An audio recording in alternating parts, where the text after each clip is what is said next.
Hai everyone, welcome to La Baik Bongcah. Sepasang kekasih beda negara yang udah jadian selama 113 hari. Terlihat dari foto-foto yang dipajang di sebuah kamar apartemen sederhana. Junho, si cowok Korea itu, menunjukkan tiket pesawat ke Italia kepada semua teman yang lagi kumpul di sebuah pesta.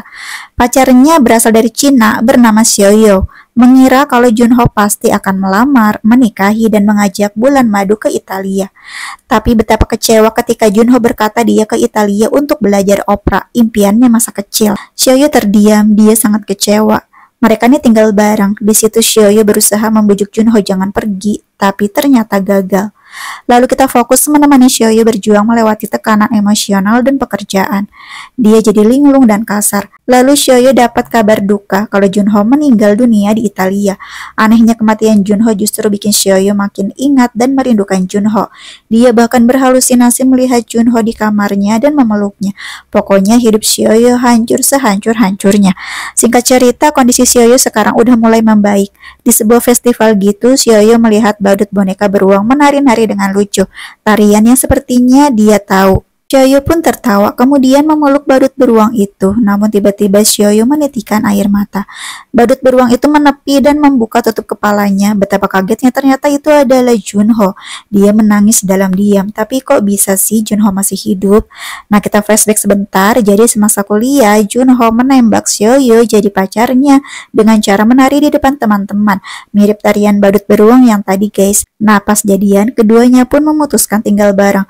Suatu hari sehabis cuci muka, Junho kaget melihat cermin. Hidungnya mimisan sangat banyak. Dia memeriksakan diri ke rumah sakit. Dokter memvonis Junho mengidap kanker otak. Usianya pun tinggal 6 bulan lagi. Untuk itulah dia memutuskan ke Italia. Di sana dia punya seorang kakak perempuan yang membesarkannya. Nah, pas lagi main di sebuah kebun bersama kakak dan kakak iparnya, Junho tiba-tiba terjatuh, membuat sang kakak sangat khawatir. Disitulah kakaknya baru tahu kalau Junho mengidap penyakit mematikan.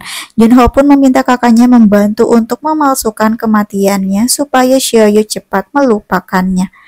Nah, tapi ada seseorang yang mengetahui kematian palsu Junho. Dia bernama Pak Ma, yang juga adalah kenalan Xiaoyu. Kemudian Junho memutuskan balik ke Cina dan tinggal di atas kamarnya Xiaoyu.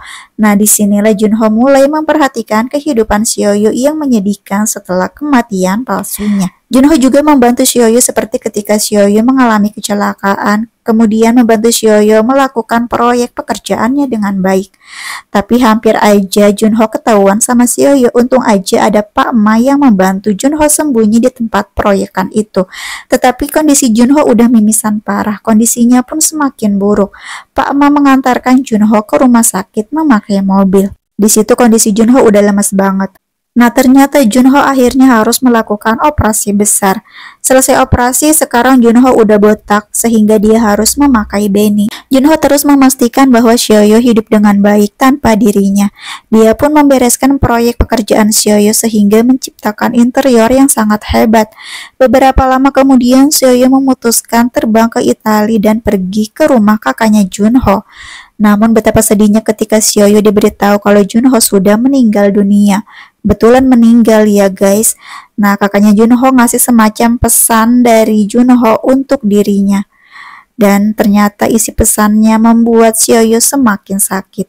Ini mah sakitnya keterlaluan guys. Nggak pernah ngomong selamat tinggal atau apa, tahu-tahu meninggal. Sesuai judulnya sih.